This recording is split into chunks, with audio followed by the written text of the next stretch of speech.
une technique pour assumer votre rôle de cadre. Ouais. On va en faire deux, une chacun. Allez, vas-y Thierry.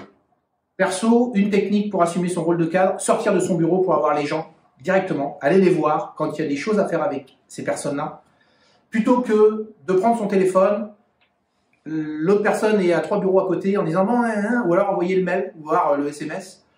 Sortez du bureau, allez parler à la personne et revenez, parce qu'il se passe tellement de choses quand on est au contact des personnels, collègues, cadres, dirigeants, personnels de terrain, que c'est extrêmement riche.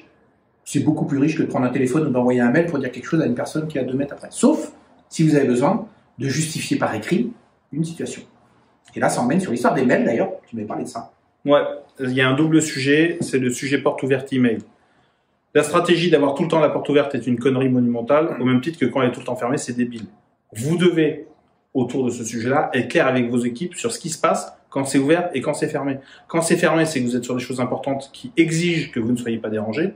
Et vous devez aussi leur donner l'opportunité de venir vous rencontrer suivant certaines règles. Sinon, c'est la porte ouverte à tout et n'importe quoi. Ça emmène un sujet sur la partie communication également, mais d'un point de vue électronique. Si vos collaborateurs vous mettent en copie de l'ensemble de vos échanges, il y a deux choses. Soit vous êtes incompétent, soit vous leur faites pas confiance, soit les deux. Donc, soit ils sont là depuis suffisamment longtemps et vous considérez qu'on peut continuer à leur faire confiance. Et si oui, alors je ne saurais que trop vous inviter à aller les voir et à leur dire, c'est très simple et ça fonctionne très bien. Si vous êtes là depuis autant d'années, c'est qu'a priori on vous fait confiance. Donc à compter d'aujourd'hui, vous arrêtez de me mettre copie de l'ensemble de vos emails, ça ne sert à rien.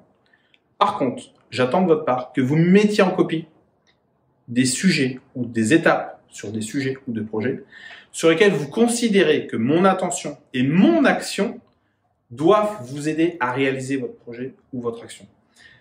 C'est un peu l'histoire de Pierre et le loup, c'est-à-dire que si vos collaborateurs passent leur temps à crier au loup, le jour où il y en aura un vraiment, vous ne serez pas en mesure de les aider. Donc voilà deux petits sujets qui peuvent vraiment vous aider dans votre posture managériale et sur comment faire la différence avec vos équipes qui sont relativement simples et qui peuvent vraiment vous aider à faire la différence dans votre quotidien. Allez, action, à vous!